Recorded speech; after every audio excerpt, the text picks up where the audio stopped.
It is Championship Wednesday for the Speed Racing Network Glytch Truck Series. 19 hard-fought weeks have brought us here to the virtual Homestead-Miami Speedway.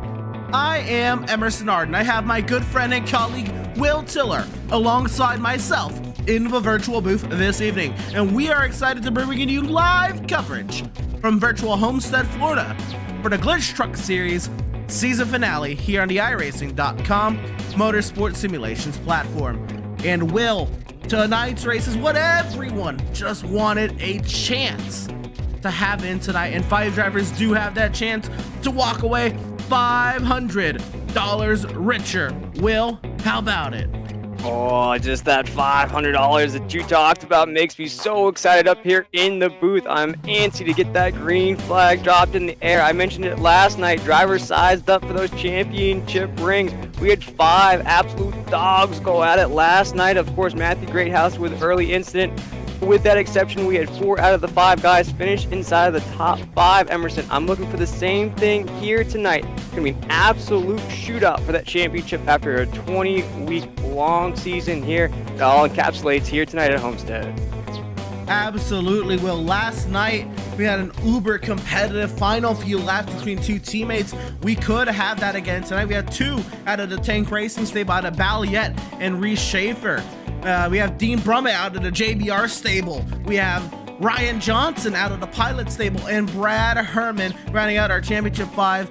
It is going to be a great time. Brad Herman also out of Aeon, my apologies. Those 5 drivers are going to be our championship 5 drivers, going for a total of $530 tonight should they win the race and the title. At minimum, those 5 drivers will still walk out of here with $100. So a lot of money, a lot of moolah to go around for those 5, and of course there's still money to grab 6th through 10th as well. They didn't make the championship fighters, little incentives all throughout the point standings, and we'll get to that as we go out throughout the night.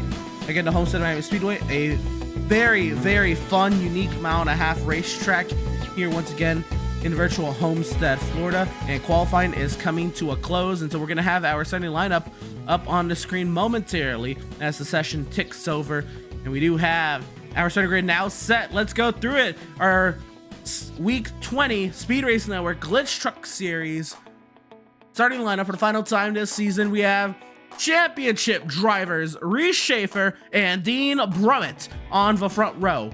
Row 2 will have Kyle Westwood and Ryan Johnson. Row 3 will have Brad Herman and Joshua Balliet.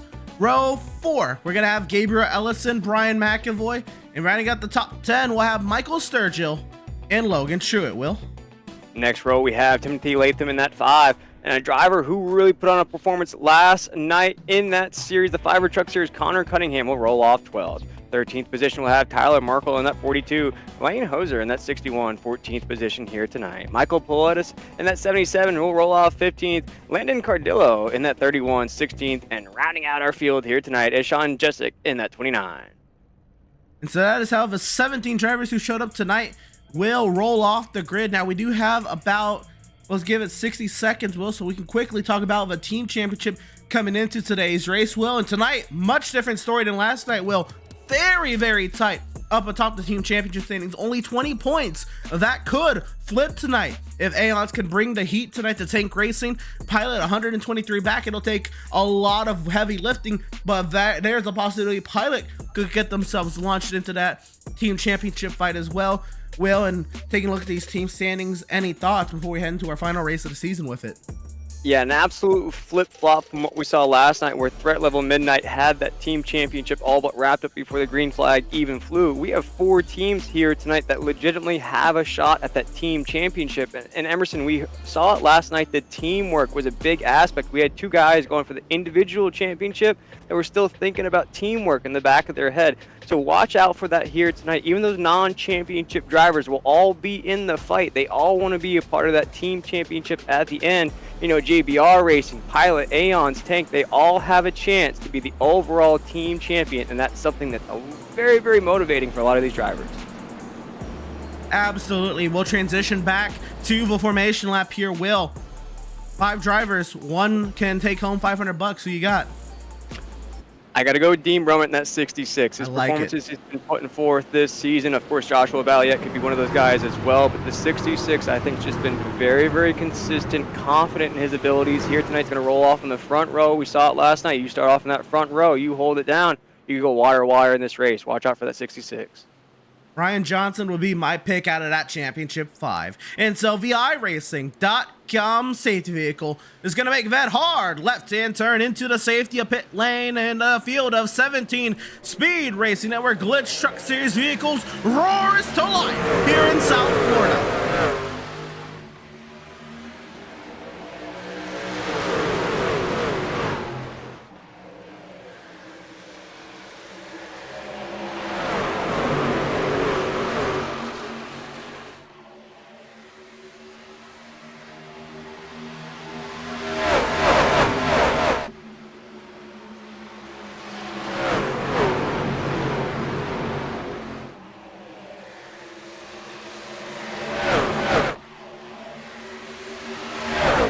Battle across the stripe, Reese Schaefer and Dean Brummett going toe-to-toe here at the front of the field at Homestead.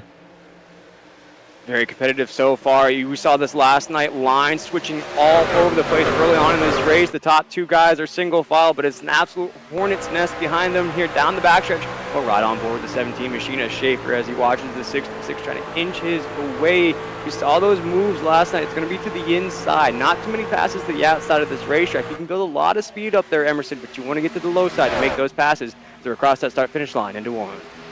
Absolutely, and right now, Will, the top 5 is our championship 5. Finally, it's happened for the first time this week. All 5 of our championship competitors are lined up 1, 2, 3, 4, 5. It'll be intriguing to see how that flows over the course of the night. Valiette finds himself already a little ways behind here, about half a second behind Brummett, but he's got the nod over Ryan Johnson and Brad Herman for the time being. Single file across the racetrack, across that start-finish line, into 1. Valiette's trying to catch the back bumper of the 66. But you see those 2 at the top. Emerson, they're just on that Sunday drive. We saw it last night at a Radke. If you can keep up here in this clean air, you can start to separate from the rest of the field. Even when pit stops come into a factor here early on in this race, you're still going to be locked in here at the stage break, lap 30. Really, you mentioned it, Emerson, no concern to these championship drivers, just an opportunity to head down pit road. Looking good so far out of these top 2 down the front stretch. That is correct. Tonight's stage, lap 30. For these 5 championship drivers, it doesn't mean all that much. But for everyone else, there's more points. There's points position battles all throughout the rest of the field. But for these 5, a stage win is just bragging rights. And it's just another caution in the addition to their strategy tonight that these drivers get to work around. It's going to be very intriguing to see how it goes tonight. Last night, the stage winner, Jeffrey Radke, went on to dominate the rest of the way here. And so Reese Schaefer with the early lead. We'll see now 5 laps complete from Homestead-Miami. He still has Dean Brummett hot in pursuit.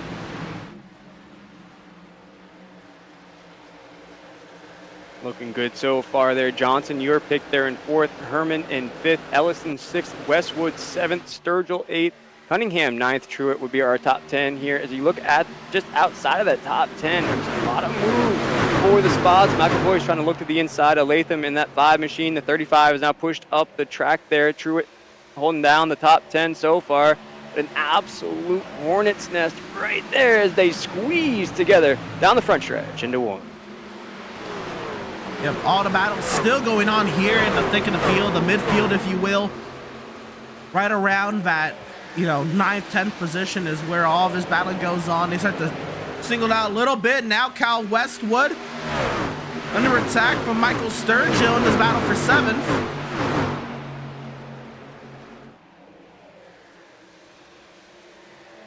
And that 90 has been pretty good as well. Sturgill, a great run through that regular season. Of course, not racing for that championship here tonight. Definitely one of those names to watch out possibly next season. Sturgill in the 90 machine.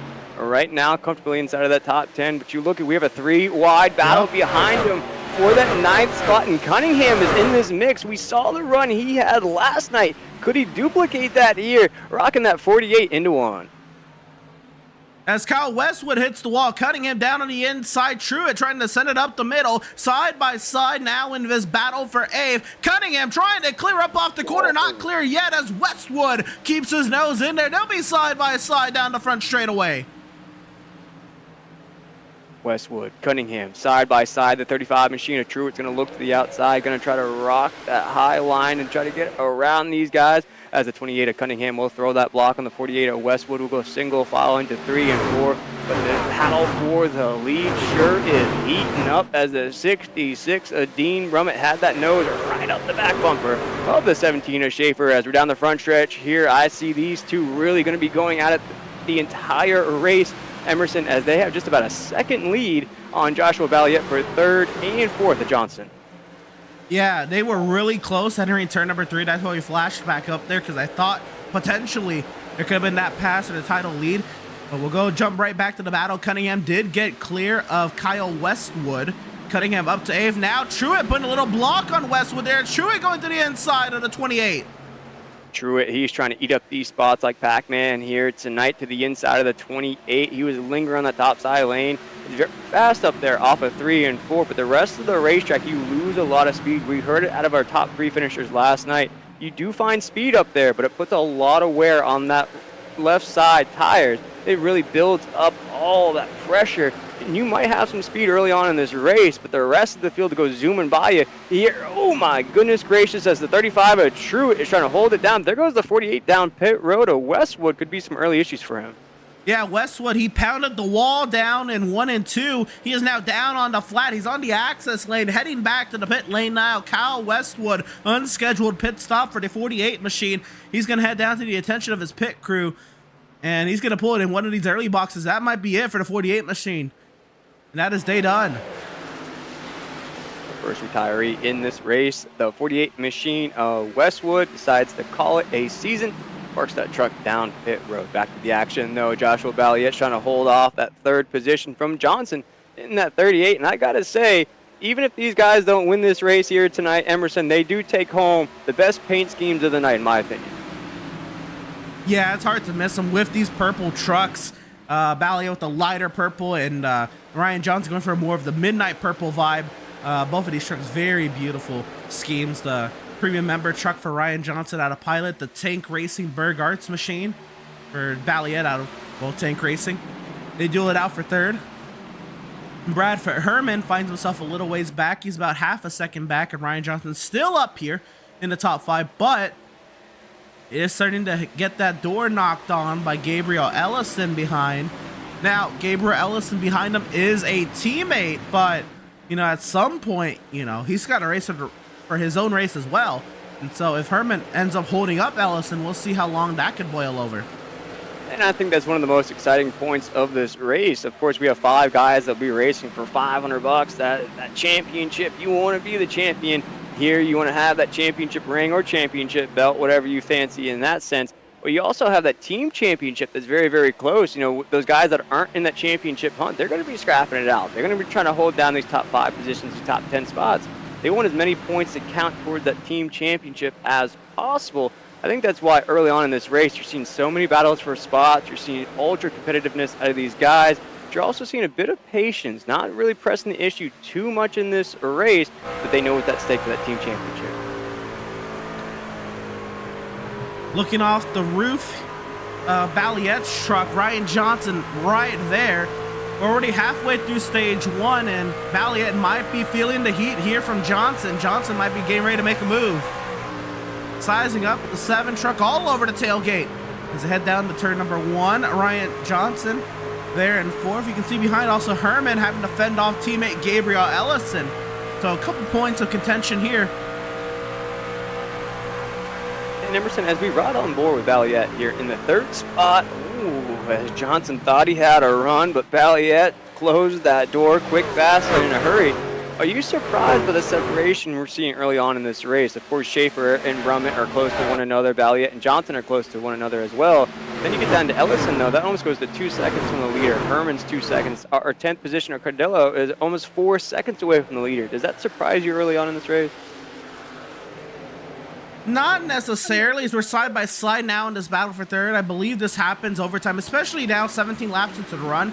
These tires are at way different wear levels, and Valiant now electing the high side. Johnson trying to wrap that inside. We now are really locked into this battle for third, side by side. This is a battle. I believe this is, if third gets 175 bucks and fourth gets 150, and this is a $25 pass going on here. I have to double check that. I don't believe that's actually right. Boy, what a payout, though, Emerson. I'm so impressed with this league that we're going to pay out our champion over $530 here tonight. You know, we spoke to our champion last night. That could go so far during the holiday season, whether you use it to pay bills or whether you use it to get more Christmas presents for your family, whatever the case may be. To be able to cash out at the end of the night of over $530. And for some of these guys, they have wins during the season as well. So that's just going to go in the bank with all the other money they've made this season. So, you know, we only have about 80 laps to go in this race, and we're going to have a $500 winner there. So third place gets $175 and fourth gets $125. So it's a $50 battle that's happening right here for third between Johnson and Valiant, which they have continuously swapped spots now over the past couple laps. Little give and take. You love to see it. Emerson not really pressing the issue too much. Wow, talk about pressing the issue. We'll jump back here to an absolute battle. There's Sturgill in the 90. Cunningham in the 28. They almost made contact. Cunningham's going to take that as the go-ahead on the back end of the 90. Going to try to ease up the racetrack, try to build a run to the inside. No, the 90 machine of Michael Sturgill will take that down the backstretch. Single file we are, Emerson, into 3 and 4. Yeah, I really jumped back here because Brad Herman is falling the wrong direction. He's already lost 3 spots. Remember, he was in the top 5 as one of our Championship 5 drivers. He's now down to 8th, working the wrong way down the running order here, Will.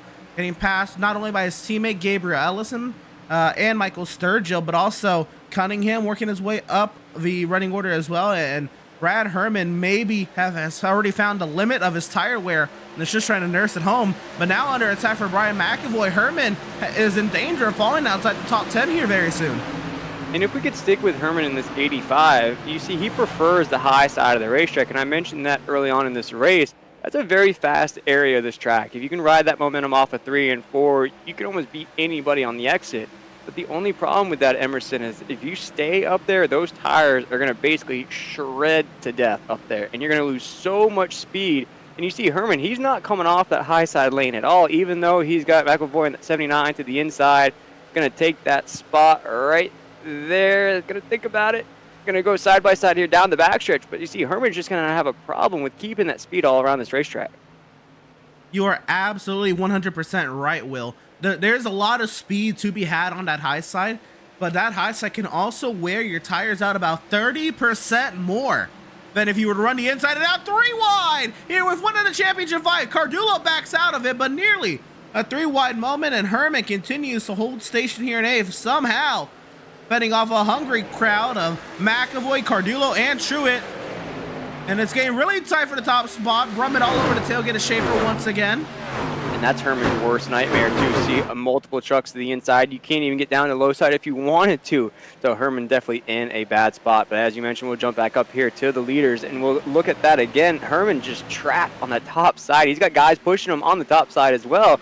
These two, though, battling out for the stage victory. We mentioned it, though, for these championship drivers. It really doesn't mean anything at this point in the season. You really just want that checkered flag at the end. I think this is a great learning opportunity, though. This first stage, the first 30 laps, you can see how far you can push your truck. You see what the late run in this stage is like, how much speed you have left after running your preferred line. There's going to be so many things to learn, especially when we get to the lap 60, 65, lap 70 with about 30 laps to go. What these guys learned in this first stage, I feel like we're going to see a lot of that applied later on in this race. Absolutely. We ride on board here with Dean Brummett. You can see how much time Schaefer gained to the center corner. Look at the exit for Dean Brummett. I mean, this is a monstrous exit here, but it's all for naught because they take 2 different lines into the corner once again into turn 3. Look at that. And then, but look at Schaefer pull here in the center of the corner.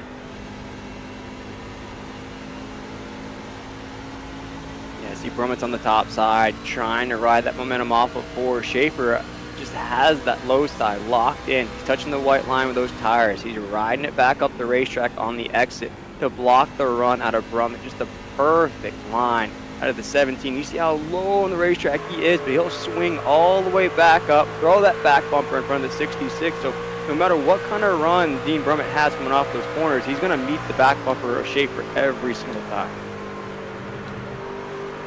And at what point is he able to do something about it, or does he try to do something about it?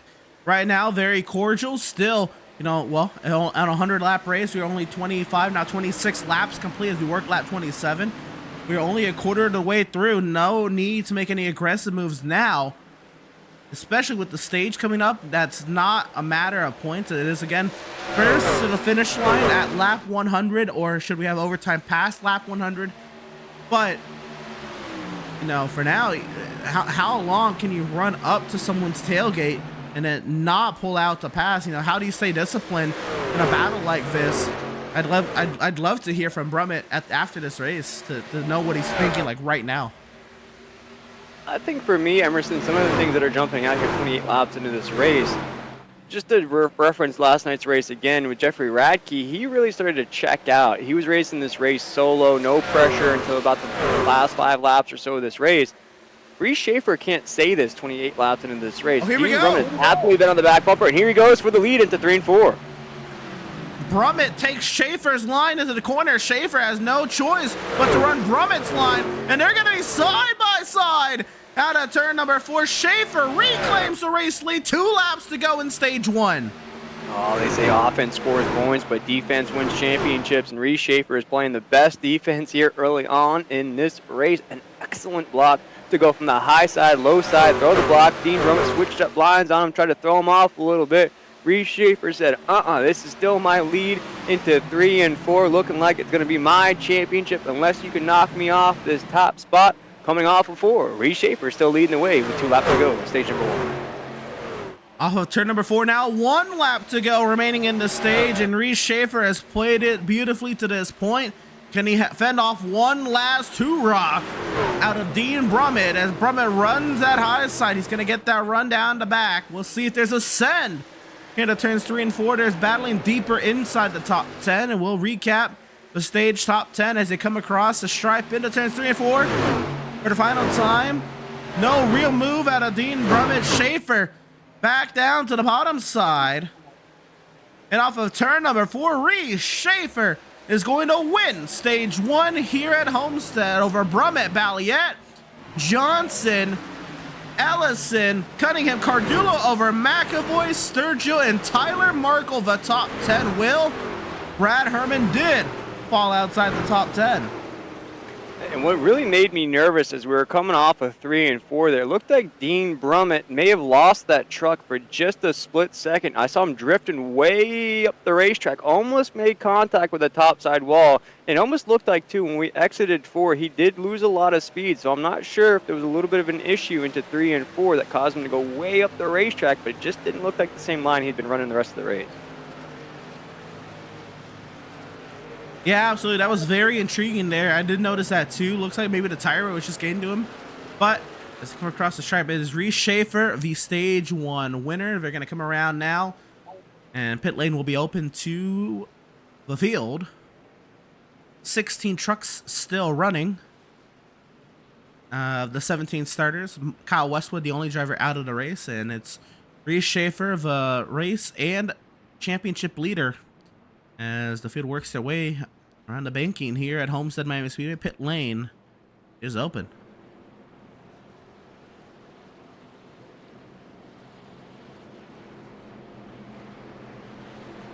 As we head down pit road here, Emerson, this is going to be a full reset of the trucks. You're going to throw some new, fresh Goodyear Eagles on there. You're going to fuel up. A lot of these things, as I mentioned, you learned in stage number 1. Now you can apply it to the rest of the race. When you get to that lap 60, 65, 70 mark, creeping down to those money stops, as we like to say, a lot of this data that they took from stage number 1 is going to be applied to the end of the race. So whoever has the best pit stops here, whoever learned the most in stage number 1, I think is going to be our championship winner. Absolutely. How do you spin this and make it a positive experience here? So we're going to be watching the race off pit lane. Balliet is gonna jump Brummett way down to running order. And so it's Schaefer, Balliet, Johnson, the top three. Ellison, Brummett now in fifth. Goodness gracious. A wild turn of events there as they come off the pit lane. We're gonna have the opportunity now to talk to our stage 1 winner, driver of the number 17, Reese Schaefer. And Reese able to get the stage tonight. Not that it matters for points, but a little confidence boost, able to fend off a hard charging Dean Brummett there. How about it? Yeah, it was definitely hard fought first stage. The right front is completely gone in this car, so we're gonna have to figure out another way to try to preserve it a little bit. Just really hard to turn, especially 3 and 4. It is absolutely treacherous. So team was trying to make some headway on the high lanes, so they'll have to keep that in mind for the next half here. But yeah, just gonna try to keep getting the clean air out in front and keep doing my thing. So. Now, your main competitor in that last stage, Dean Brummett, he fell back to 5th there on the pit stop reshuffle. Now it's your teammate, Joshua Balliet, to your outside. How do you anticipate you two playing? Are you two not teammates tonight? Is it going to be, you know, a lot of give and take early here and maybe not so much late? What do you think? Yeah, probably give and take early, not so much later. We'll just try to get away from everybody and then start running our own race. So this series doesn't usually have a lot of caution, so we'll just try to stay up front, stay clean, and hopefully be there at the end. Right on. That is one of our Championship 5 drivers, a driver who's led the whole way to this point, and our Stage 1 winner, driver of the number 17, Reese Schaefer. Congratulations on the stage victory, and best luck to you the rest of the way. Appreciate it, Emerson. And that was driver of the number 17, Reese Schaefer. And so as the field works their way off of turn number 4, the field is in the hands of the 17 of Reese Schaefer. Joshua Balliet to his outside. It's Johnson, Ellison, Brummett, Brad Herman in 9th, and racing once again from Homestead.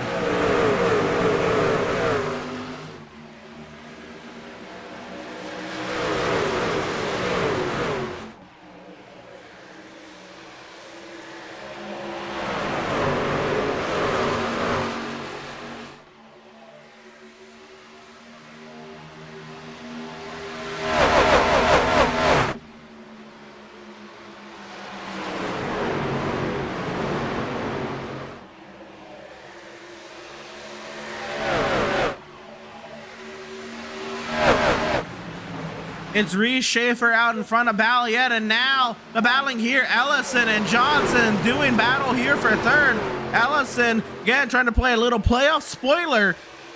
Not in the playoffs now in that 27 machine, but trying to show to these guys that he should have been in this title fight. Remember, we had 6 very qualified candidates, and unfortunately, one of them could not make it to the Championship 5.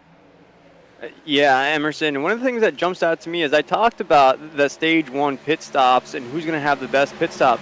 For some reason, the 66 machine of Dean Brummett lost 3 positions on that pit stop and had one of the slowest pit stops of the entire field at 15.42 seconds. That puts him all the way down in the 5th spot. Remember, he was racing for the stage victory. Now has quite the uphill battle to get around these guys. Absolutely, and everyone he's got to pass is also championship contenders with the exception of Gabriel Ellison, again, who I think in his own right thinks he should be a title contender right now after just narrowly missing out. And so Johnson right now playing some great defense there on Dean Brummett. Brummett has to sit right now in 5th. Ellison did get cleared up to 4th. Balliet now in 2nd, and Schaefer loving all of this. Reese Schaefer is in that winner's zone, that locked-in mentality. We heard it out of Jeffrey Radke last night.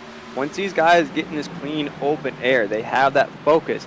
They have that, it's the rush where all you see is the track. You don't see the stands. You don't see the lines on the racetrack. You just see yourself. And at this point, maybe that mentality changes for the 17, Emerson. Maybe it's just me versus me out there. Take away all the other trucks. You stick to your game plan. That could be the key to victory for the 17 as he takes us off at 2. Absolutely. And as far as the team championship goes, one of the Tank Racing drivers, Tyler Markle, had some connectivity issues under that caution. He is now disconnected from the session. I don't know, out of his own control or out of control not of his own, but Tyler Markle is now also down in the pit lane. He's several laps down in 16th. And so that could be a factor tonight. Now, Connor Cunningham is a part of that tank operation, and he is right now in 6th with a lot of pace after last night's race. Cunningham up here just outside the top 5. He could prove pivotal in the team title fight, as Brummett does make that pass, that $50 pass on Ryan Johnson for 4th on the racetrack, 3rd in the title. And Brummett did it the exact right way, but now here comes Johnson to the inside. I was just about to say, Dean Brummett worked that inside lane, worked him up, and pushed Johnson up the racetrack. Now Johnson's doing the same thing at the 66. If you can keep a driver to the high side of the racetrack here tonight, Emerson, you really pin him up there. You know, that momentum coming off the corner is going to be pretty fast, but if you can keep a driver up there in that dirty spot of the racetrack, that's where you really want to pin a guy to get around him. Now the 66 is on a mission. He is on the back bumper of the 27 machine of Ellison. And watch it here. He'll try to go to the low side of the racetrack. He's going to follow the 27 to the high side. But there he goes again to the inside. He's going to try to push the 27 up. Not going to have the run here off of 4. That's the move out of the 66. I've been watching here for the last couple laps. Just inching his way to the inside. Force that guy up, and you get the spot. We'll see here, Ellison and Brummett, 2 veterans here of Speed Race Network competition. And Ellison did have the opportunity to race Brummett many a season. We'll see here, Ellison is able, if Ellison is able to combat Brummett's old tricks here, as they duel it out here for the 3rd position on the racetrack. Brummett a great run now on the high side, and Ellison sat 3rd on the track, right behind Balliette's at 2nd. Schaefer has opened up a 6/10 of a second advantage. You see we're going to ride on board with Reese Schaefer here, and it's that clean, open air that's such a huge advantage at a racetrack like Homestead.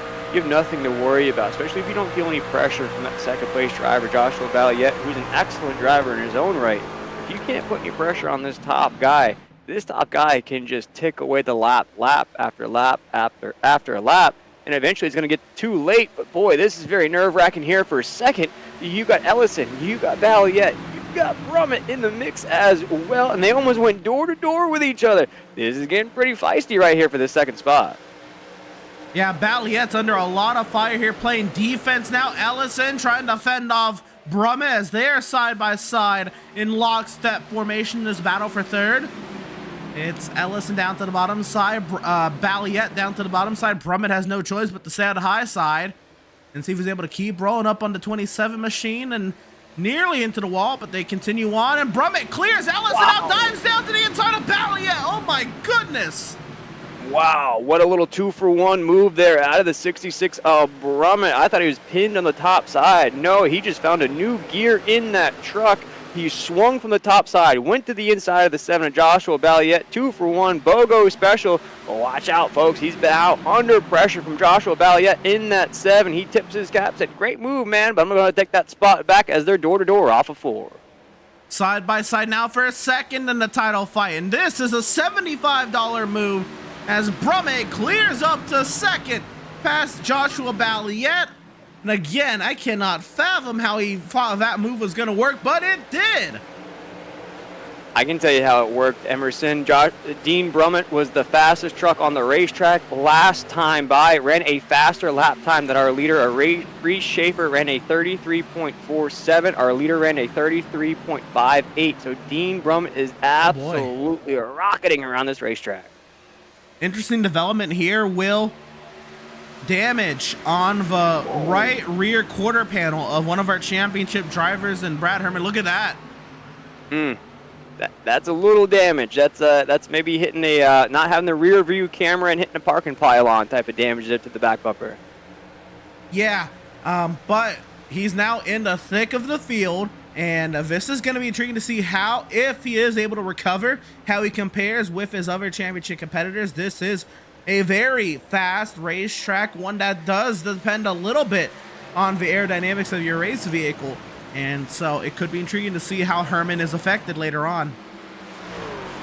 Now my question to you, Emerson, do you think the mindset of the 85 ever switches in this race? We saw it last night with the top 2 guys battling it out. Teamwork was always in the back of their mind. Do you think for Herman, if maybe the championship hopes start to drift away, he starts to turn into a teammate in this championship race? Well, for Herman, that might be the way to go, right? Herman doesn't have another teammate in the title fight, but what Herman does have is, you know, the team championship is very much so up for grabs as they compete against Tank Racing. And so that will be a very intriguing math battle as this race goes on. And well, I do also believe we have Jonathan Byer standing by. Oh yeah, the president, the CEO, the man that puts all this together for you folks at home every single week, every Tuesday, Wednesday, and Thursday. The boss man himself, Jonathan Byer, here in this championship race, and been an excellent race so far there, boss man. Yeah, it's been great. Good evening, gentlemen. Nice to be back with you this evening. Dean's making me a little bit nervous as a team owner. The guy who owns that truck he's driving. That last move had me a little bit on edge, but he's just such an impressive driver. It's such an important piece to our team and the way he goes about it. But back on the SRN level stuff. Yeah, this is the final race for the Glytch Truck Series this season. It's been an amazing series, really competitive. I mean, we have an incredible level of competition out here in these trucks, and I mean, you're seeing this championship race. There are guys running the top, running the bottom, moves like that. And all kinds of stuff happening, but you're noticing, you know, drivers are leaning on each other a little bit, but they're keeping it clean, keeping it straight. So that's all you could ask for. Yeah, and your team's also in the running for a team championship here tonight. A little bit different than last night's series where that was all but wrapped up before the green flag dropped. How exciting is that to have virtually 5 teams racing out the team championship here tonight?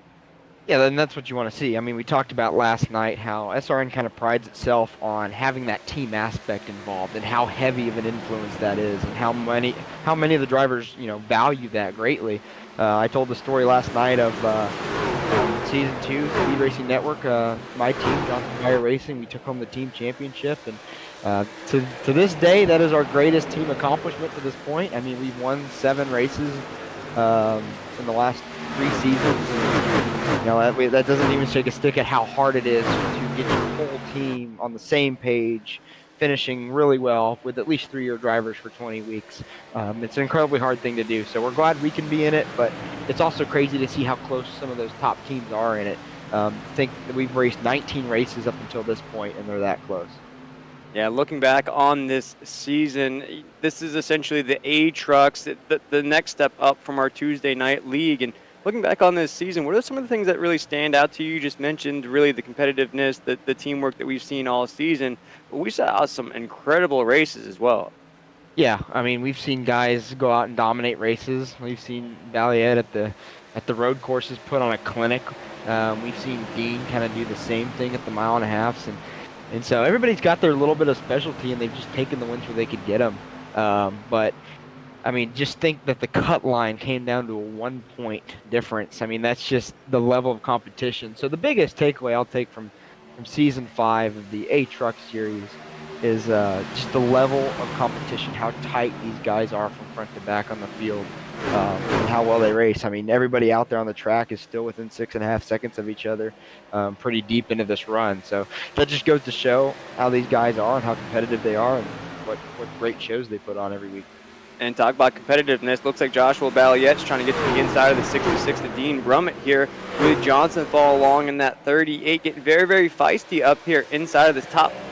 Balliet with a huge swing off of 2 to throw that back bumper in front of the nose of the 66. And before we let you go, Bossman, there are some changes that are coming to this series for next season, possibly a new car that we're moving into. If you want to talk about that a little bit. Yeah, so we're going to go to a truck series on Tuesday, kind of like what we're already doing, but the Xfinity car will move to the Wednesday shows. And then our Cup car, the next-gen car, is coming back on Thursday. So that's the plan for Season 6. That's how we've laid it out. You can go to speedracingnetwork.com and join our Discord server and read up on all the information about Season 6. And registration is open, so if you want to be a part of it, come join us. The best way to do that is get in our Discord server, the registration link, the rule book, the schedules, all that information is in there for your viewing. And I'll make a special announcement while I'm here tonight. Glytch will be back as a title sponsor, and it will remain with the trucks. So our Tuesday night series will be the Glytch Truck Series once again next year. And that is very exciting and happy news. Just put all our smiles up here in the booth for all of us. It's been awesome having Glytch on board here for this season. We'll let you go, boss man. We'll talk to you in victory lane. And once again, thank you for putting all this on for us and for the folks at home. Absolutely. Thank you, guys. See you in a little bit. That was Jonathan Beyer, the CEO, the boss, the creator of SRN here, getting everything rolling for us and putting on this incredible competition that we get to watch almost every single week here. Emerson, you talk about competition. Things are getting very, very heated inside this top 30. Oh, baby, it's been something else to watch. This battle for second on the racetrack, second in the title fight between three absolute dogs out there going at it. Balliet, Brummett, and Johnson, all three of them going head to head here. $250 if you're able to nab second in the title fight. If you finish fourth, it's $125. If you go from second to fourth, that's $125 worth of money you just lost. So Balliet trying to fend off the both of them. Brummett was second. He did run very fast early in this run. I'm intrigued to see now if he's able to keep that pace up over the course of the long run, but I think his tires may have hit a little cliff in their wear, and it's starting to show, but here he comes right back. Never mind. And you know who's loving all this going on is Reese Schaefer in that 17 truck. All he has to do is look in his rear view mirror and watch all these guys essentially battle it out for a second while he's still in that open air all by himself, still padding that lead now almost up to a second. These dogs can scrap it out all they want. They can jockey for position. They can go 3 wide, which you're even thinking about here coming off of 2. But it's still not putting any pressure on the 17 truck. A Reese Schaefer who is just consistently counting that lap. Oh my goodness! Oh, on to 3 and 4 they go. Oh, the darting, is this IndyCar, Will? Oh my goodness! Oh, wow! We could have had 3 out of the 5 championship contenders all take each other out there. As Joshua Balliet looks to the inside of the 66 of Dean Brummett into 1 and 2. Here comes Johnson in that 38. He tried to make a run to the 7. The 7 will stay just on the mid side of the racetrack to block that run out of the 38 machine. But boy, elbows are out. We are pushing in the paint. We are trying to get rebounds here at Homestead. Down the backstretch we go into 3 and 4. Crazy stuff last time as the darting around by Brummett and Johnson, then Balliet squeezes through a little hole, able to nab back in front of the 66 of Brummett. Now Johnson and Brummett, they are side by side for third, and Connor Cunningham trying to play a little playoff spoiler here. He's sat fifth. Here he comes. And remember, Emerson, we're starting to creep up on that first window that we had for those pit stops. Lap 30 is when these drivers headed down the first time. Of course, that second window is going to be a little bit longer. But that tire wear has to start creeping into the 66 to Dean Brummett, who has consistently drove that high line all of this second half of this race. You're absolutely right, Will. We could see pit stops as soon as 6 laps from now, maybe even sooner depending on tire wear. And if you can make it to that point, you will be good to the end. Barely. It could become a fuel mileage show tonight. But here we go. A lot of money on the line. These guys, they're letting it all hang out here on the track at Homestead-Miami Speedway. Balliet is going to clear back by Brummett. Johnson is going to try to drag race him down the back. Brummett's going to pull out to pass. Ooh, a little crossover action there. A little okey doke for the 7. The 66 is now to the inside. But he's still trying to drift up the racetrack. That indicates to me there is some tire wear with the 66. He can't keep that thing low on the racetrack. Almost disastrous again there down the front stretch. Balliet muscled his way in front of Ryan Johnson, Will. I mean, he used everything but just the side of the truck. He put the fender down, he put the quarter panel down in front of Johnson. He said, move it, or we're both going down. And now Brummett clears Balliet. Now Brummett's cleared the second. Balliet's going to try to run the bottom, and here comes Connor Cunningham. And for the 66 of Dean Brummett, I think he's absolutely showing his He's card. in the wall. Oh, man, he's eating. Oh, man, that's going to kill that truck with as much speed as we've seen out of the other championship drivers. Now, I was just about to say, Emerson, he's showing his cards to the other drivers. He's letting them know he can't get to the low side of the racetrack. He's stuck on the high side. So for the other drivers, all that they know now, keep this 66 high, we can get by him. There's 4 trucks that just went zooming by him there. Absolutely. What that also did, I don't know how, but Ryan Johnson also lost time there. He was side by side with Dean Brummett. Connor Cunningham and Michael Sturgill, they both get through. Balliet gets a gap, and Reese Schaefer has opened up over a second lead as a result. Yeah, Dean Brummett has absolutely lost that truck. You just saw him. There's a wreck on pit road there. A truck sideways. Able to save it there. That's Jessic in that 29 machine. Haven't really spoke his name out a lot here tonight. Maybe came into pit road a little bit too hot there, Emerson. Little hot there for Jensic. Couple of those pilot trucks coming down. And, sorry, not pilot. Jensic is Aeons. And, oh, they're both Aeons. My apologies. Odom Aeons coming down the pit lane here. Now, Dean Brummett's in. That truck looks okay after pounding the right side wall down, but how is it really?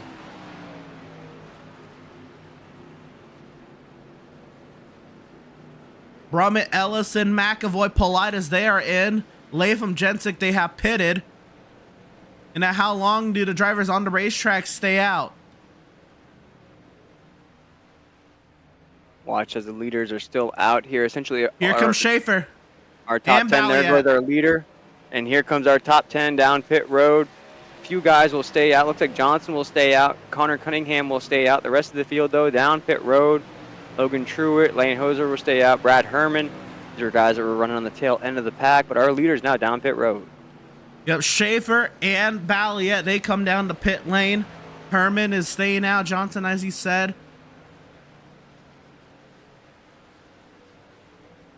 Schaefer, with that big lead, he could not afford to give up most of that.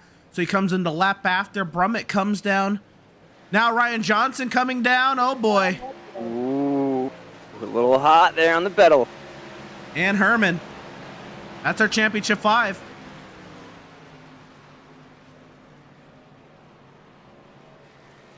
All 5 title contenders have come down to pit lane. Now here comes Dean Brummett.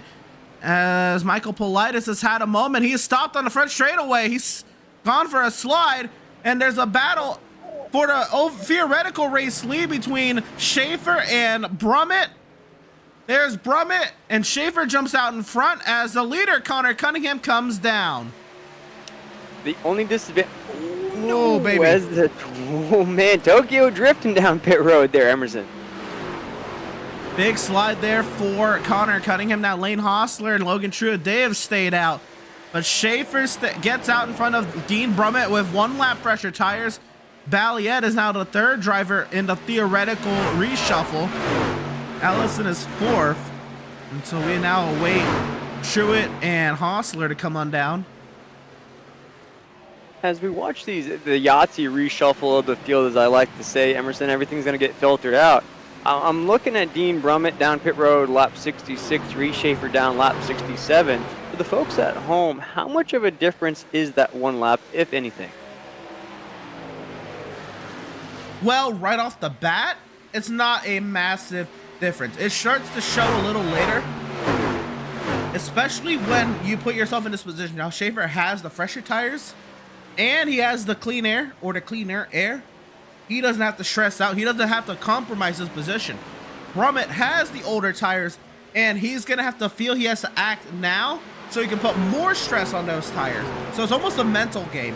Now, 1 lap of tire difference at most racetracks, most newer racetracks, or most tracks of newer asphalt, it will not be as much of an effect. At an old abrasive surface like Homestead, it could be somewhere in the range of about half a second on the racetrack, which you saw Brummett did make that up when he had fresher tires than Schaefer. But now we'll see here over the course of the run if Schaefer's able to leg that. And I know he has a Moo Cow paint scheme on this truck here tonight, Reese Schaefer in that 17. But I'm going to nickname him the Terminator because he is absolutely a machine. You watch these lines in 3 and 4, 1 and 2. He's just running identical lines lap after lap after lap with no hesitation, no even thought of drifting up the racetrack, testing out that top side lane. We're watching now. We'll ride on board as he crosses the start-finish line into 1 and 2. It's just almost a mirror effect. Every single lap, every single corner, just spot on. Touches that white line, rides it through the apex, drifts up the racetrack to the high side, rides that high side down the backstretch, He'll do the same thing in the 3 and 4, just absolutely locked in. It's that championship mentality 17 showing here. Yeah, this is crazy. Schaefer is just so disciplined, I think is the right word. Not overstepping the boundaries, not, you know, letting any pressure get to him. Even when he had Dean Brummett right behind him in that entire first stage, Schaefer did not overreact. He kept this calm, cool composure. And while Schaefer has not been able to get a single win this season, Will, and last time out, I know you were not here, unfortunately, with us, he dominated and led all but 12 laps last time out at Nashville and lost the race. Schaefer here, his mentality, I mean, obviously it'll hurt a little bit, but what he showed was it didn't affect him. He's still the same person as he was before that Nashville race where he dominated but couldn't get the win as he is today. It is crazy. Maybe to him, this is all just pixels. If it were me, I'd be thinking more of the money, but Schaefer keeps himself the same way no matter what the circumstances. And in a race like that, Emerson, it's a shame that I missed that opportunity to watch such a performance out of the 17. But in a race like that, it can go either way. Either you can be very, very discouraged in yourself and say, oh man, what else can I do? What else could I have done to get that victory? Or it could flip the other way. It could give you extra confidence to say, oh man, I led all but 12 laps of that race. I should be in victory lane. Watch me go out the next race and put on the same performance. And that's exactly what Schaefer's doing here tonight. And instead, he might go all the way to the first victory of the season and claim the championship. So what a way to pick up your first victory to also be crowned the champion. But we still got 25 laps to go in this race. We'll look at Michael Sturgill now inside of the top 5, holding off Gabriel Ellison for that spot. It's Johnson in the 38. Yep, Johnson in the 38. He's trying to make up some time now as he did pit a little later. Checking with Brad Herman as well, our other Championship 5 driver. He's down in 12th position here, Will. He's going to need a lot to change here before the end of this race if he's going to get back in this one. Yeah, very similar story to last night with Matthew Greathouse. Came into that championship race with a lot of promise, a lot of confidence. Brad Herman did everything possible to get inside this top 5. We talked about that. Our boss man just talked about there was only a point that separated that last spot.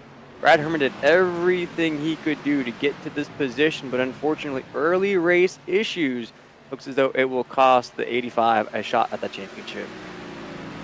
Yeah, Herman, he had that win at Michigan that really secured the deal for him. And the driver who missed out on that final spot by 1 point was Gabriel Ellison. Will, look at him. He's in 4th, man. If you're Gabriel Ellison right now, to know, 2 weeks ago, you missed this opportunity to be in this spot for a lot more money here by just 1 point. I mean, this is absolutely got to gut you. It could go either way. We saw it at a Connor Cunningham, and last night's a B-class race in those trucks did a great job of racing inside the top 5. Actually raced for a top 3 spot there down the stretch. Same thing with Gabriel Ellison. You want to end this season on a high mark, and no better way to end it, possibly finishing on the podium, possibly even getting the victory. Although right now it looks like Reese Schaefer looks as though he's cruising to that championship and that victory. Gabriel Ellison, you get a top 3, maybe even a top 2 at the end of the season. Carry that on the next season. That's a big, big confidence boost, although very discouraged to not having a shot at the championship. Absolutely. I think that's the right point to make of it, Will. Everything can be a learning experience. That's how you spin it. And absolutely, I think Ellison, he's a very talented driver. Of course, to come within 1 point of making the Championship 5, he has to be in a series that is oh so competitive like this one. He did take some time off from SRN. They came back here this season with the Glytch Truck Series, and he came out and he performed well. And here he is, he's got the marks to show for it. In that battle for 6th and 10th, he should still be able to get 6th in points, Will, which, if you get 6th in points, that is $80. So he's still competing for some money tonight. Oh, yeah. But, what could have been.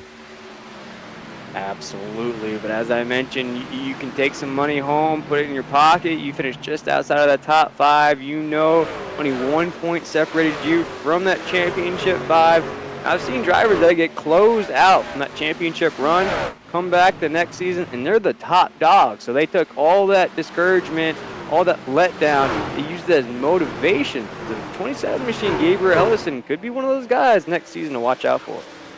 Joshua Balliet makes that big $75 pass on Dean Brummett, and now Balliet is in the seat for $250. Joshua Balliet and Dean Brummett, by the way, Will, the two winningest drivers on the season. These two drivers have gone blow for blow, getting all these race wins all season long, and here they are. They find themselves in the Championship 5, just where we expected them. All going at it here for a title. Now they do find themselves 1.6 seconds behind Reese Schaefer, who, for Reese Schaefer to not have a win on the season, but for him to be in this spot has to make him one of the most consistent drivers on the season.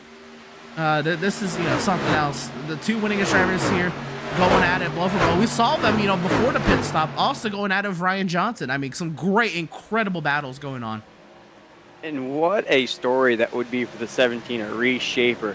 Not only win this race, it'd be your first win of the season. You cash in for over $530, but at the same time, you're shutting the door on two guys that have the most wins on the season with Joshua Balliet and Dean Brummett. You hold off those two top dogs, get your first win of the season and a championship. Boy, what a Christmas season this is going to be for the 17. Absolutely. And if we go back, well, I'm looking back on my end. Reese Schaefer, I mean, he last won at Bristol in season 4 in the Cup Series, which was the race before the playoffs started. So we're talking about a 26 race winless streak for the 17 machine, who only has, I'm sure he'll correct me if I'm wrong, but I believe only 2 career SRN victories. But before that, he was, again, so consistent. It was almost like, how has this guy not gotten a win? He got 2 wins in 3 weeks last season in the Cup Series, and here we find ourselves again in this season, 26 races since without a win, but yet here he is right in the thick of a title fight, 15 laps to go. And they always say consistency is key. You stay consistent. You might not get the results right away, but you stick at it. You keep going. You keep racing. You mentioned it. He leads all but 12 laps at Nashville. Still doesn't get the victory. Still stayed locked in. Still stayed motivated. Still stayed consistent. It's that word of the day, and he's been everything but consistent here tonight. Just absolutely locked in, focused, championship or bust with the 17. And now with about a 1.5-second lead on Joshua Balliet, that window's starting to close for the 7, for the 66, for the 38 of Johnson. That window's starting to shut now with 14 laps to go. That's another reminder for the folks at home. Only 14 laps remain in this SRN Glytch Truck Series. Absolutely, and here's a battle here. This is a battle for third in the championship, Will. This is Ryan Johnson trying to find a way past Dean Brummett. Brummett, he's getting very friendly with that wall. He's feeling the age of his tires. He's feeling the roughness, the abrasiveness of that high side, and Johnson is there. Johnson has 2 lap pressure tires. He's got the pressure, and here he goes for a $50 pass. And for Brummett, he's just stuck to the top side lane. And it's just one of those things that I feel kind of heartbroken for him. He wants to ride that speed. He wants to ride that momentum, but it's just absolutely shredding those tires. He can't hold that speed as he did early on in this race. Johnson's just going to keep him pinned on the top side. Brummett, of course, is going to get these runs. Here comes Johnson off the corner. He's going to swing that tail right in front of the nose. The 66, snatch that position away. Now Brummett's off the podium. He's going to look to the inside here, trying to make a move on the 38. I don't know if it's going to be enough, though, Emerson. There's so much wear on those tires already. He's going to give it a try, but Johnson does have now that high side where you get that extra speed. You get to put the gas pedal down a little sooner here, and that is what Johnson has done. Johnson clears up into that 3rd position. Brummett's going to try the high side once again, but Brummett looks to have cleared up into that 3rd position. He's 2 seconds back of Schaefer. He's about 3/4 second back from Balliet. With 11 laps to go here on the season, is there any more moves to be made here amongst the top 5, really, determined down at 13, or are we set in our ways? Yeah, I don't want to put the commentator's curse on it just yet. No caution flags in this race. 11 laps to go. Let's check in on that top 10. Reese Schaefer, of course, leads the way. Joshua Balliet 2nd. We have Johnson in 3rd. Dean Brummett 4th. Gabriel Ellison 5th. Sturgill with a good race here tonight in 6th. Cunningham up to 7th. Agavoy in 8th. Cardillo in 9th. And Holzer is going to bring off our top 10, although it's getting very dicey there at the tail end of that top 10. Latham, Truett, everybody in the mix back there just trying to scrap it out to end the season. It's at the top 10.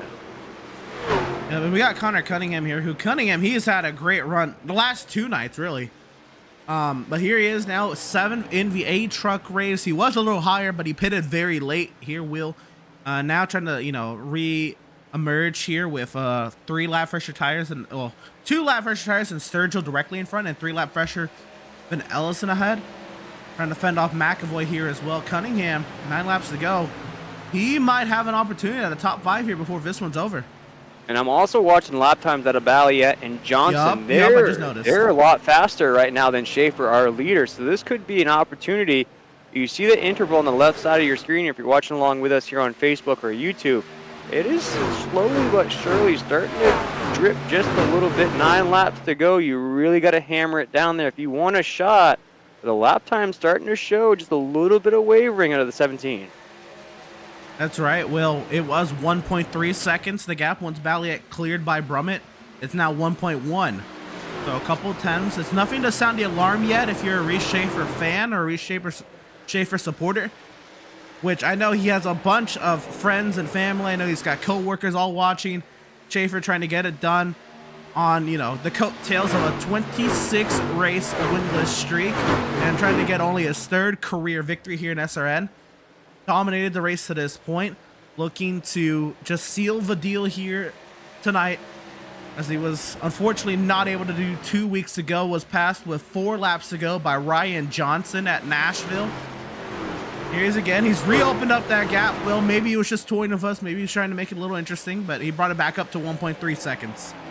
And I got to say, Emerson, to go along with all those things you said in the words of Vin Diesel, it doesn't matter if you win by an inch or you win by a mile. In the case of Reese Schaefer, it doesn't matter how many wins you have during the season, how much that winless streak has been now, how many years it's been since we've seen that 17. Oh, Johnson pounds the wall down. In victory lane, if he can get this victory here tonight, that's all that matters. It'll erase all those streaks and it will make him $500 richer. Absolutely will. Some drama here in the battle for 3rd. It could reemerge here. Johnson pounds the wall down. Brummett had an opportunity. Looks like we'll be okay, but if Brummett does that again, if Johnson does that again, Brummett is there. And Balliet's going to get around that lap truck, trying to move into that solid 2nd position. There was a truck between these guys. I believe that's the 77 of Politis right there, basically being a blocker with the 17, Reese Schaefer, as Joshua Balliet will look to the inside. And he's going to try to cruise up the 17, although Emerson, I believe he has run out of time as that lead now is back up to a 2.5 seconds. Yeah, Schaefer able to open up the gap as Balliet encountered the lap traffic of Michael Politis. Johnson and Brummett, they are oh so close. They're closing the gap a little bit, but they have to deal with Michael Politis now as well. 5 laps to go, now counted as Schaefer crosses stripe. 4 laps to go. 4 laps to go. We'll have a champion in the SRN Glytch Truck Series. We talked about it, folks. We'll move our truck series to Tuesday nights. Wednesday nights next season will be in the Xfinity car. So this series essentially will move to Tuesday. So you're going to be the only champion on these Wednesday night series in the trucks, Emerson. As right now, Schaefer in that 17, 4 laps to go. He can start to feel it. You start to get a little antsy in that truck because you know those butterflies are now starting to fly. You are potentially 3 laps away from being a champion. So throw up those 3s. Rest in peace to Dale Earnhardt because 3 more laps separate the 17 in a championship victory. 3 more laps. You're absolutely right, Will. What's been a crazy season here for Reese Schaefer.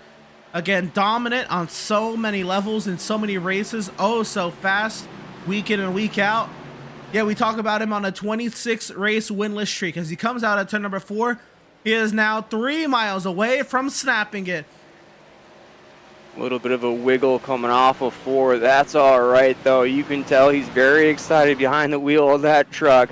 He's probably got a big smile on his face, probably even bigger than the Grinch when his heart grew 10 sizes too big, as Schaefer is just a few laps away becoming the champion. As we watch a battle, though, big money battle for that third spot between Dean Brummett and Johnson, as our leader will come off of 4 and take the white flag. 1 to go here in this championship race. Brummett and Johnson will duel it out, but it is all Reese Schaefer. He has taken the white flag. 14 days ago, he was en route to snap his 25 race winless streak at that point. He led 98 of 110 laps, and with 4 laps to go, was overtaking for the lead. Tonight, he comes out and absolutely stuns the Glytch Truck Series field, and he will snap a 26 race winless streak, and he will go into the SRN record books as a champion, as Reese Schaefer will win it here at Homestead. Valiette second, Dean Brummett third, Johnson fourth, Gabriel Ellison fifth, Sturgill sixth, McAvoy seventh, Cunningham will round out eighth, Holzer ninth, and Cardillo will be our top 10 in this championship race. He's got milk on that back bumper. It will be a milk bath in victory lane, similar to the Indy 500, because Reese Schaefer snaps that winless streak in the perfect time and not only gets his first victory after 26 races, but he will become the champion of the SRN Glytch Truck Series. Everyone giving their congratulatory little nudges as Reese Schaefer comes around, and with due right to celebrate, Reese Schaefer is your Season 5 Glytch Truck Series champion.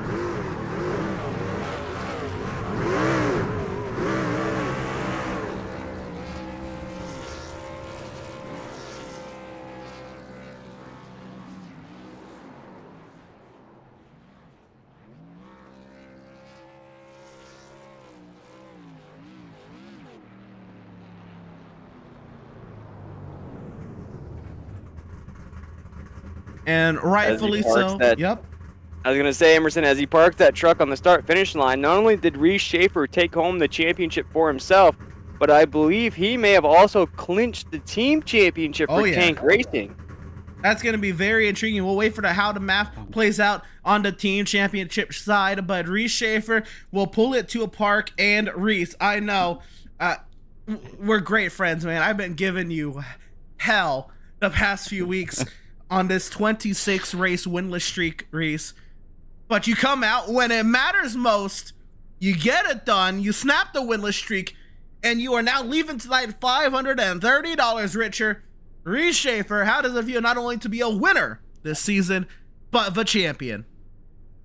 I can't believe what just happened, Emerson. I'm not gonna lie, man. When I hit the line, I got super emotional because I've been working so hard for 3 years now to get a good chance to win these races, and so, man, it was the setup was so tight. It was so hard to drive, and I just tried to get into a good rhythm, and I can't believe it. We had that restart there, Emerson. They were battling hard behind me, and I was able to get out like a half a second to a second lead, and then I just kept hitting my marks, just looking in front of me, trying to not pay attention to what's going on behind me. And Dean gave me a little scare early in that run, but then when he started falling back just slightly, and then, man, we had a fantastic pit entry. It went out perfect in the box, out of the box. Everything was spot on, exactly when I was doing a little bit of practice, and we just hold on. I was praying to the iRacing gods per usual for no caution, but I can't believe it is. It honestly hasn't really set in, to be honest, but I'm so grateful and so honored. It was so much fun. It almost seems like an obvious answer now, Reese, but does this make up for 2 weeks ago in Nashville? Yeah, I would say so. I would say that the setup was a little better in Nashville, but it was, like I said, we were doing practice throughout the last couple of days too, and just trying to get ready for this race, and it was we were experimenting with everything, and then when we kind of got into the session too, it felt a little different, felt a little weird, definitely a little tighter than what I was used to during practice. So just went back to my roots and went back to what kind of just staying consistent, staying with it, and trying to keep the nose clean, stay up front, and it worked out really, really well. Absolutely, yeah. That was another thing, Grace. Obviously, I was there with you here, and there wasn't a whole lot of confidence, even in attached practice to this race, coming into today's race. So what changed from, you know, after all the practice, not really, you know, knowing what to do or how the truck's gonna feel? What changed? Yeah, I'd say I don't know. The one thing with these trucks is when you have clean air, you're just really kind of the helm of it. So, when we got on the pole, I was really honestly pretty. That's when that confidence boost really started happening, because I knew staying up front, you know, you can really get a taste of what it's like up front, how to set a pace, and even if you do get past at the end of the stage or at stage break, you know how to get back up there. And so, yeah, ever since the pole, I felt pretty good. And then, man, we were. It was definitely, it was nice because it was one of those races where everybody was still like, even though I had a gap, everybody was still close. So it just kept me on my toes, kept me focused, kept me locked and loaded. And then with about 15 to go there, you know, Mal got past Dean and them, and then we were just out front about second and a half, and I just kind of set in cruise mode and just was ticking down the lap. So it worked out amazing. Absolutely. I'll open the floor up to Will now. Do you have anything to ask our Glytch Yeah, Truck Series absolutely. champion? Yeah, absolutely. I just want to say huge congratulations, Reese. Emerson rattled off some stats before that race ended. It was a 26 winless race winless streak you had there. You haven't picked up a win in the last couple of seasons. No better time to get your first victory than here in this championship race. And I nicknamed you the Terminator because you looked like a machine out there, man. What was the mindset or mentality? Were you just absolutely laser focused on getting this championship? Yeah, it was you know, it was, I would say obviously the championship and, you know, the money's one thing, but you know, you got to come to these races just not thinking about it, right? You know, I was talking to my dad before the race, and I was like, yeah, it's just another race day. You know, if you put too much pressure on yourself, that's when, you know, I'm not saying you won't perform, but you can kind of be wary of some moments, you know, have a little self-doubt. So just need to stay focused and just I knew coming in, right? I mean, all the top 5 championship guys are all super fast, and they're all gonna be right there with you. So you just, I mean, it's not like your opponents are gonna go away or anything. They're gonna be right there. So I just took it one lap at a time, one corner at a time, and just kept like I said, kept it clean out front, just kept it smooth, kept it steady, and here we are, P1. And before I pass it over to our special guest up here in the booth, Reese, I think it's gonna sink in when that $500 hits your bank account. And my next question to you: are you gonna do the Stone Cold Steve Austin with the milk and the victory celebration? Dude, we might have to, honestly. I might go in the fridge real quick and grab something. I mean, it was. Yeah, I can't believe, like you said, it'll take a little bit to set in, but it is amazing. It is so awesome. Oh man, I've been working so hard, you know, just staying consistent, trying to stay positive, and keep the pedal to the metal, and here we are, right at a P1, so it's amazing. Absolutely, and I'll pass it on over to the boss man himself, Mr. Jonathan Byer. Well, Reese, you did it. Congratulations, you're a Speed Racing Network champion. You know, it was fun watching you all season. When I was in the booth during the race, I commended all you guys on how competitive this series was this year. You know, the whole field was stout. So this championship is no easy feat. You deserved it. And here is your virtual trophy presentation. Thanks, JB. Absolutely. Thanks for racing with us. For the people that don't know, Reese is one of the best guys we have. Both on and off the racetrack, so we appreciate you being here. It's a well-deserved championship. Thank you so much, JP. I appreciate it. Absolutely. Right on. Well, there it is. Jonathan Byer with the virtual trophy presentation. Reese, I know I haven't really asked this season because I think it's the driver's responsibility, but tonight I think is pretty special. Do you have anyone to shout out? Oh, we have a bunch, Emerson. I've been standing here getting a lot of texts. First one, shout out the team, obviously. Start with Ben, Spot tonight, you know, Mal, Markle, Connor, everybody at Tank Racing, man. We just keep her going here, stay trucking, stay dedicated, and just keep putting out good finishes, good results. And everybody, you know, we all work so hard, and everybody from the B trucks, A trucks, all the way up to the Xfinity cars, man, that do a great job. I want to thank the family, everybody's watching tonight. We got, you know, Evan, Paige, Zachary. We got coworkers Joe, Billy, got my dad, got my, you know, grandparent, Papa, Nana, everybody, you know, Aunt Amy, everybody out there, you know, Dawson, you know, and those that I didn't mention, you know, I appreciate you guys so much for watching, so much for supporting me and doing what I love. So it's Always a fun. Just one every Wednesday, just gonna get down here, enjoy racing, because it is one of the coolest sports in the world. Then also I want to thank our beautiful broadcasters for putting on a good show. Emerson and Will, you guys do a fine job. Make it very entertaining, make it awesome for all of us. And then some of the sponsors off the top of my head, get the Michigan Milk Producers Association on the truck tonight. He's been riding with us for over half the season, 3/4 of the season, and I love it so much.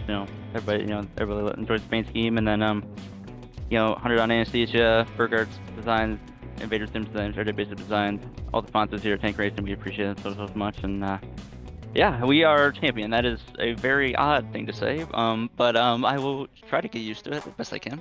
So yeah, it's incredible. I can't believe what happened. Well, Reese, once again, congratulations on your 3rd career victory, I think, but more importantly, the Season 5 Glytch Truck Series Championship, brother. Talk more in a bit, man. Congratulations. And yeah, best luck to you in what you do next, man.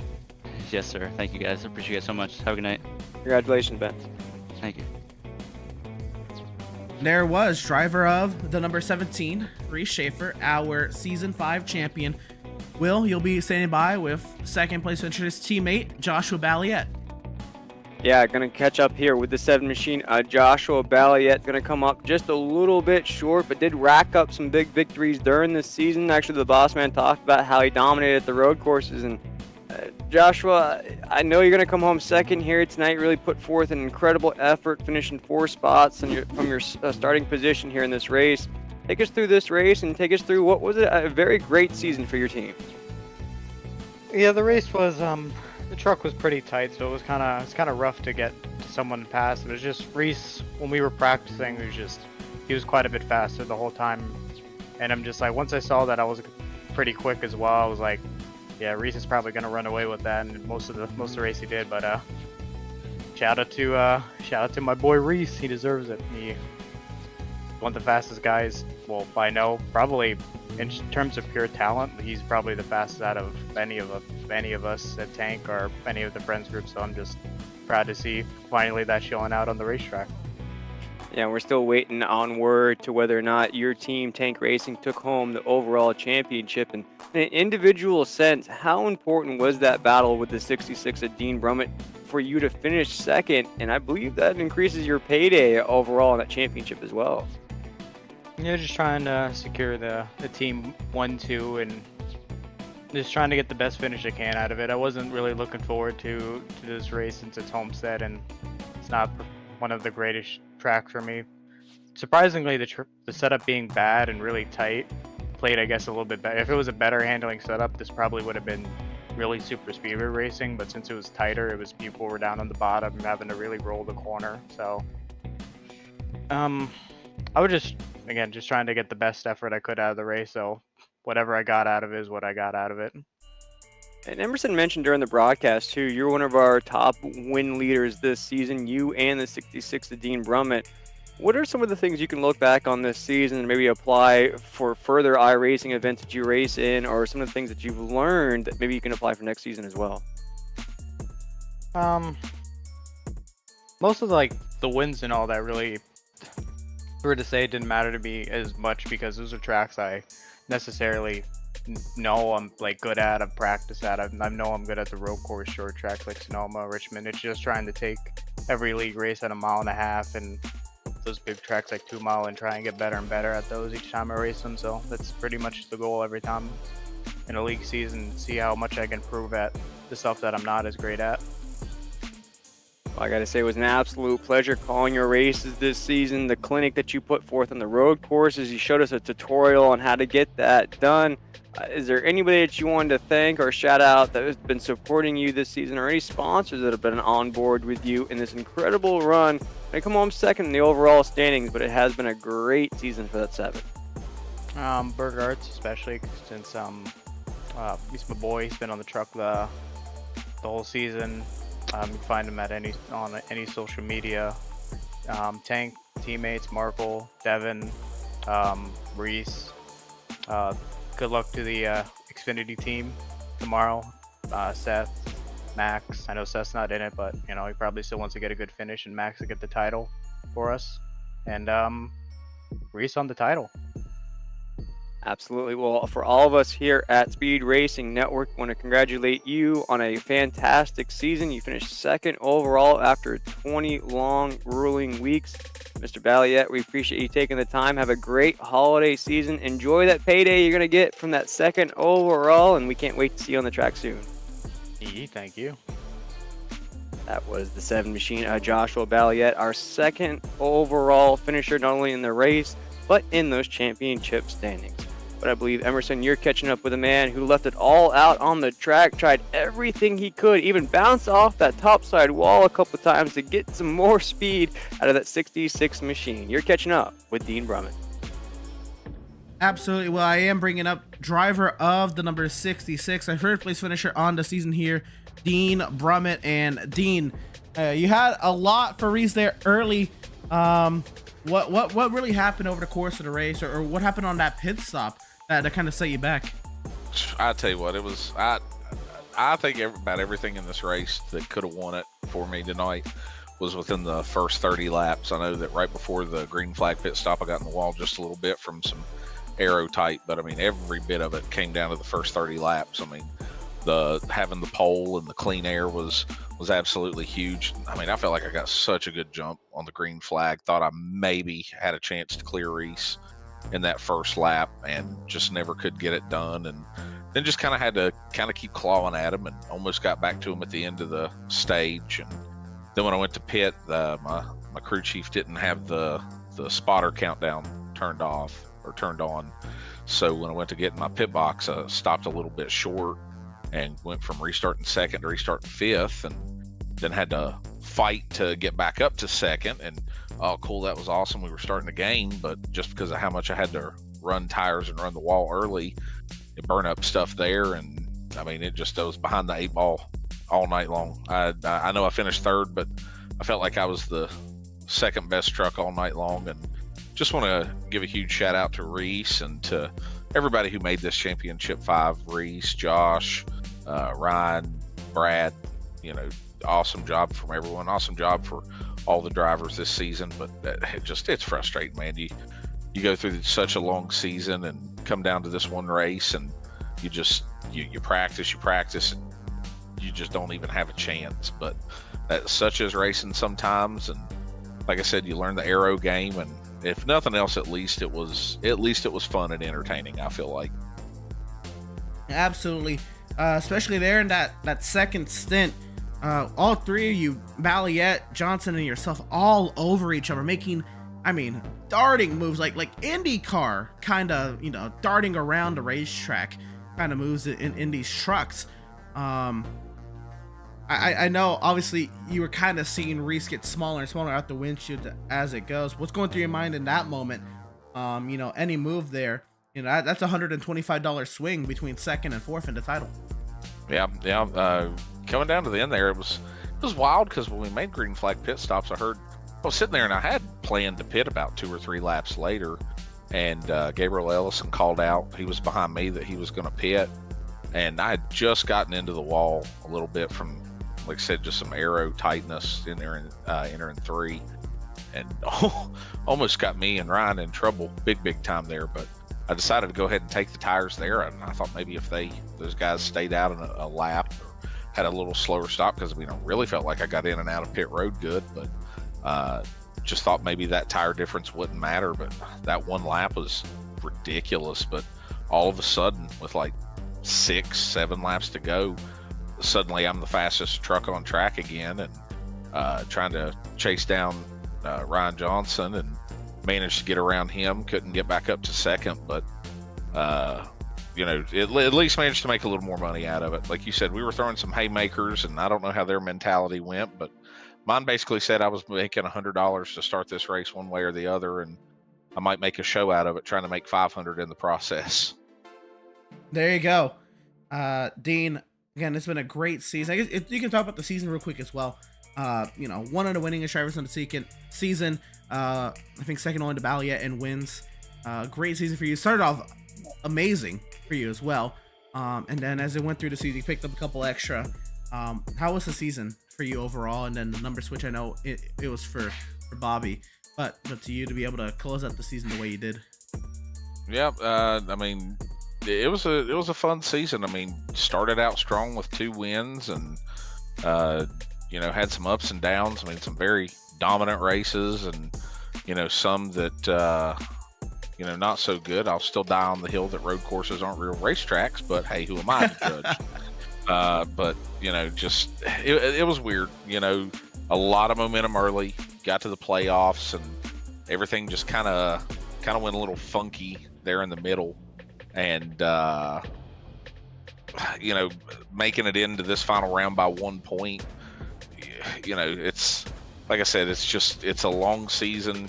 You know, you go out to have fun, but eventually it gets to the point where it, you know, it becomes almost like a second job. And as much as I'm going to miss it, and as much as much responsibility is right around the corner for me and becoming a new father, I'm going to miss it. But at the same time, it's going to be nice to maybe have my Wednesday nights back for a little bit. Yeah, absolutely, Dean. You've earned it, and it was great to watch you compete with the rest of these Glytch Truck Series drivers week in and week out, Dean. A pleasure to view the spectacle that you guys put on tonight and the whole season. Congratulations on the 3rd place finish tonight in the championship, the $175 you made tonight, and go celebrate hard, man. Hey, buddy. Hey, like I said, just got to give a few shout outs before I go. Once again, always want to be thankful to God for giving me the talent to drive these cars, and JBR for giving me the chance this season. I'm running the 66 truck for Bobby Anderson, who brought me over to JBR. Bobby, if you're watching, I hope you're feeling better, buddy. You know, Bolafide, Quantum Fuel Systems. I mean, there's just a laundry list of sponsors. Toyota, everybody who's been a partner with JBR, and Glytch for sponsoring the truck series. And you know, this is my 3rd season in Speed Racing Network, and I finished 2nd in championship, 3rd in a championship.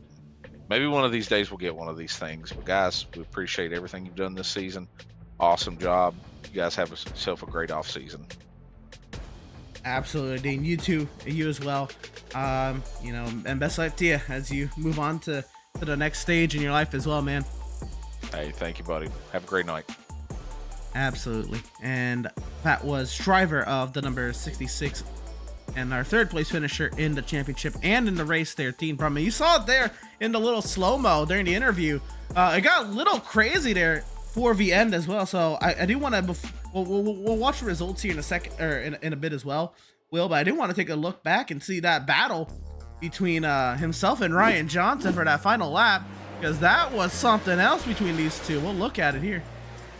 Yeah, there was a lot of movement inside of that top 3, especially with Joshua Ball. He had to get around the 66, but we watched this battle here.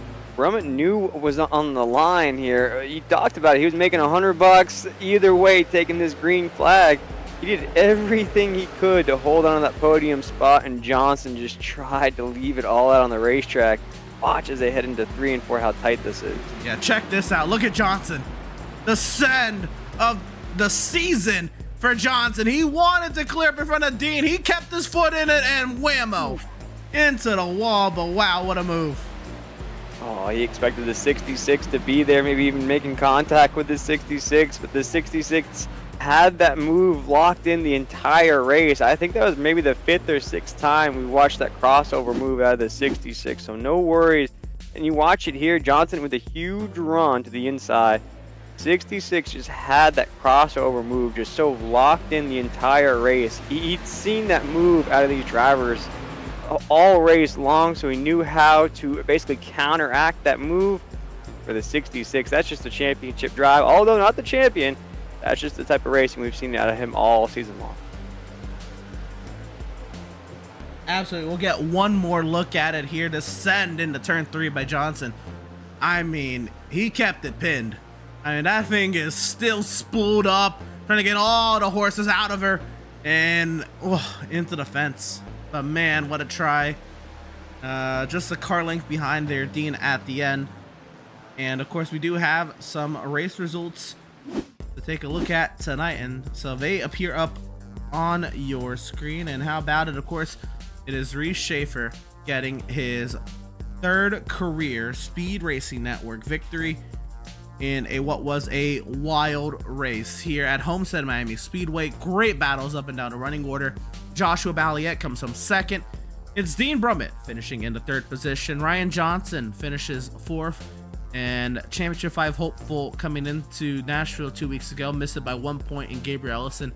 He will finish in fifth. It is Michael Sturgill who finishes sixth, Brian McAvoy seventh, Connor Cunningham eighth, Elaine Hostler ninth. Will, the last 8.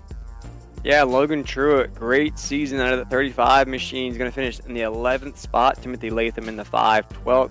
Brad Herman, one of those heartbreak championship drivers. We saw the same type of run at a Matthew Greathouse in our Tuesday night series. Brad Herman just never really had an opportunity.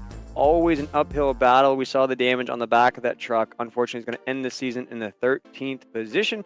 Sean Jessic in that 29 going to finish 14th. Michael Politis is going to finish 1 lap down in that 15th spot. Tyler Merkel 16th, and rounding out our field, Kyle Westwood. And looking at my notes here, Emerson, no cautions in this race here tonight. Yep, nothing other than the stage break. Very, very happy with the racing we've seen the past couple of nights. I know I had mentioned it, and jokingly, Reese had told me before the race, well, if the Fiverr guys, they only had 2 cautions last night, what does that mean for us? You know, thinking that, you know, this could be a caution fest tonight. But no, these guys put on a great show this evening, and they didn't really have to rough up one another. There's only one incident tonight that I can think of, and that was Michael Politis' slide on cold tires coming off the pit stop. Other than that, it was a great race ran by this field, and yeah, well, great season to this point. We only have one more show left on the season for us, but for the Glytch season here on these Wednesdays, definitely felt like the most competitive season. Part of that, I think, most of the Cup guys who ran in Speed Race Network in the last season decided to come down here to the A trucks because of the truck versus the B series, or the B car that we run on Thursdays. The truck handles more like a Cup car than the NASCAR B car does, and so I think that's why a lot of these drivers gravitated towards the A truck series and as a dupe of the Cup series, and that's why we had such a competitive field, I feel. But what say you, Will? Just the competitiveness and just great racing we had all season. Yeah, I look back on this season and what a blast it was to go from Tuesday nights to watch that series. Sometimes those races were caution filled and sometimes it wasn't very competitive. And then you switch over to these Wednesday night races and it's just across the board, just absolute dogs. You know, watching Joshua Balliet's performances this season, Dean Brummett, Gabriel Ellison also put forth some great runs. Michael Sturgill in that 90 came along hot at the end of the season. I talked about Logan Truitt was another name we called out a lot. Reese Schaefer, no victories in the last couple of seasons, ends up being our champion in this series. It just shows how ultra competitive this whole season was, with the races that we saw, the finishes, the dominance we saw in some of these weeks as well. You know, I talked about it last night. It's bittersweet to say goodbye to this series in particular. We talked about how we're going to be moving to the Xfinity car on Wednesday nights for next season. All of our truck racing will be done on Tuesdays. So this champion here, Reese Schaefer, he's going to be the only champion of our Wednesday night truck series as we move to that next car. And it's just one of those things where we have to say goodbye to this season and all the greatness, everything that we had.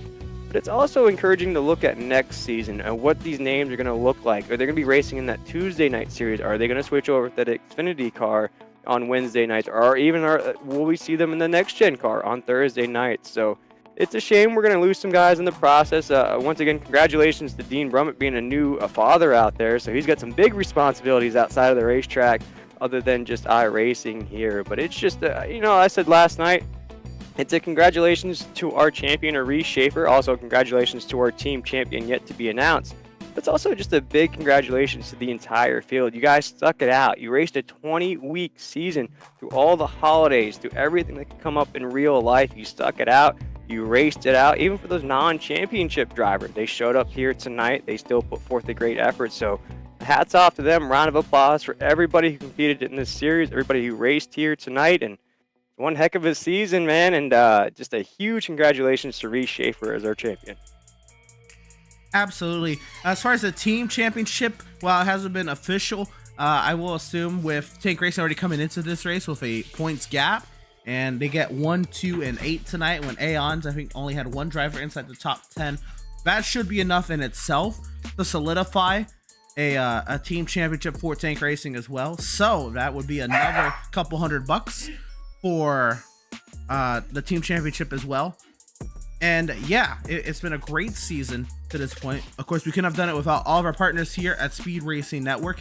A huge shout out to, of course, our series partner in Glytch, who has been on board of this A-Truck series all season long. And as Jonathan Byer announced, we will have it Glytch as our partner next season as well. So make sure you use code SRN10 for 10% off of your Glytch products.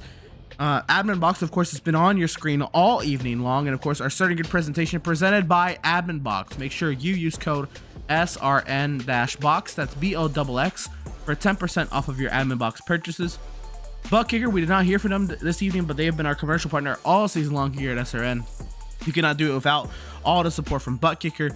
EPI, of course, for our Victory Lane presentation tonight, our championship presentation, and Select Blinds for the incident replays all season long. Huge shout out to all of our partners here at SRN. If you're watching on YouTube or any of our social media outlets, guys, we'd greatly appreciate if you would like, subscribe, and follow, and all that jazz. We greatly appreciate the support as we continue to reach our goals here at Speed Racing Network. And of course, at all of our social media outlets, if you haven't been following already, that's where you want to keep your eyes glued to for Season 6 information, like our Facebook page at facebook.com/Speed Racing Network, our X page at Speed Racing Net, our Instagram at Speed Racing Network, our YouTube at youtube.com/Speed Racing Network, our Twitch at twitch.tv/Speed Racing Net, our LinkedIn at linkedin.com/company/Speed Racing Network, and of course the website. We can keep up with everything SRN in terms of stats, schedules, news, and all that jazz is waiting for you at speedracingnetwork.com.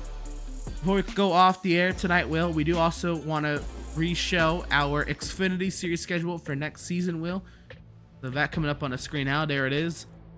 And to start the season with Daytona, Chicago, Indianapolis, before we fall into a more traditional NASCAR style schedule the rest of the way, Will, it's going to be a great package we got for the Xfinity Series next season.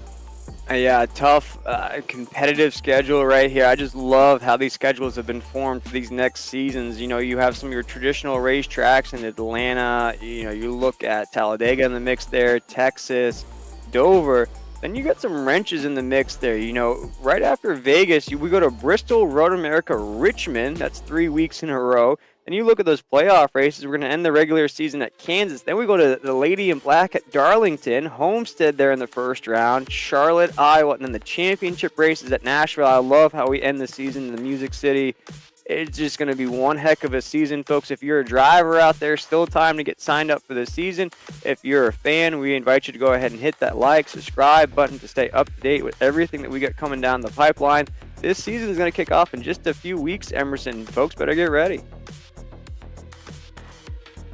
Absolutely, and we can't wait for all the hype and all the new stuff that season 6 will bring.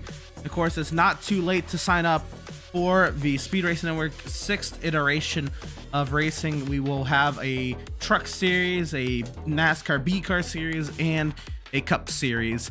All of those signups are open at speedracingnetwork.com, and if you're to join the Discord, there's a tab labeled Rulebook and Registration Info.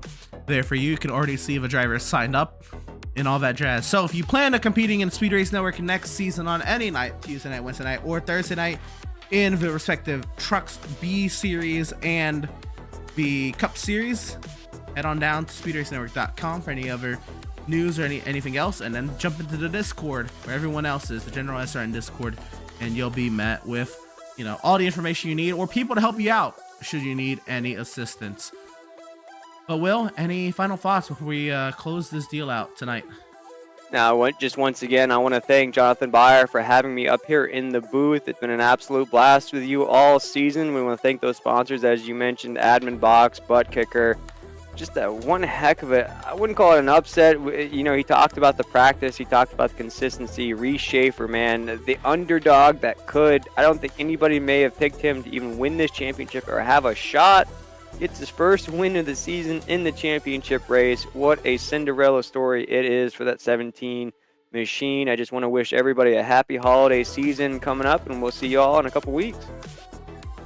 Absolutely, and for the final time in this Glytch Truck Series season, that'll do it from Homestead-Miami. Thank you all so much for tuning in and joining us for each of these broadcasts each and every week. And joining us, of course, for tonight's action, and we hope you enjoyed tonight's and all of this season's broadcast. For all at Speed Racing Network, Will Tiller and myself in the virtual booth this evening. Thank you so much once again to Jonathan Byer and his team for all of their hard work each of their respective weeks and giving us this opportunity to succeed here on the Speed Racing Network channels. And thank you all, you, the viewers, so much for watching and the support you bring each and every week. We'll see you either tomorrow night for the Z-Grill Series season finale or in 2024 for the Xfinity Series.